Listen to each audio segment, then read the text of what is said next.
Hi, my name is Kiana Pipkin, and I'm doing my presentation over child abuse.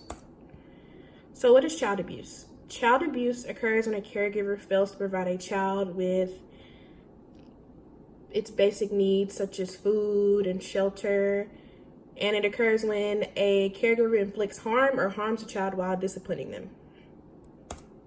So there are many forms of child abuse. Neglect is basically what I said earlier, when a caregiver fails to provide a child with food and shelter. Physical assault occurs when a caretaker inflicts injury to a child, which can include bruises or scratches or even broken bones. And emotional abuse is a type of abuse that occurs when a caregiver makes statements that can injure the child's self-esteem. And sexual assault is basically when a caretaker introduces a child to sexual content or has sexual contact with the child. There are certain risk factors of child abuse, and I decided to basically, for my risk factors, to say the children that are most often affected by child abuse, and that's children under 4 years of age. They have the highest risk of being affected by child abuse.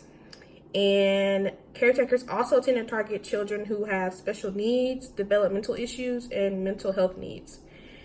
Also, the people who are more likely to abuse children are younger caregivers who have experienced child abuse and mental health or drug problems themselves.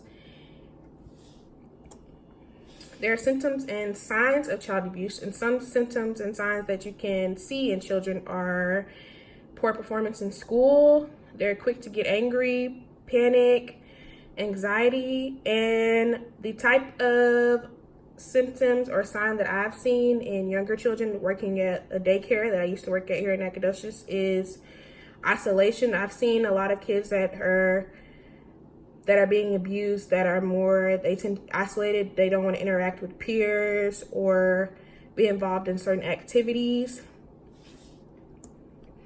The complications of child abuse. So there can be long-term complications of child abuse, and that can include physical complications such as brain injury, concussions, seizures, and even death. Behaviorally and emotionally, children can suffer from depression, anxiety, they have trouble connecting with others such as their peers, and they have issues controlling their anger.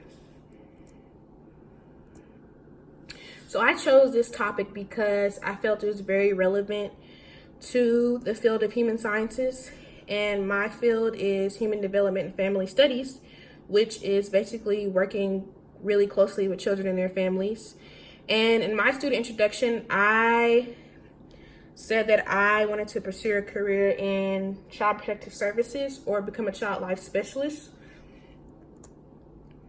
So I feel that child abuse is very relevant to this field because a job such as a CPS worker would involve me to closely work with children and do things such as removing children from their homes that may be suffering from child abuse.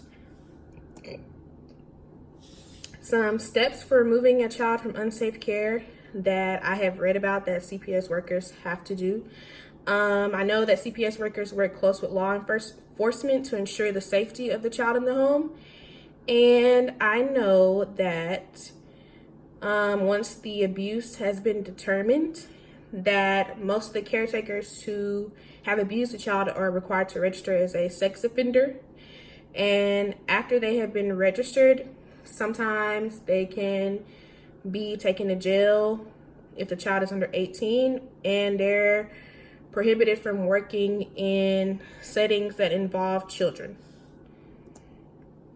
And these are my references.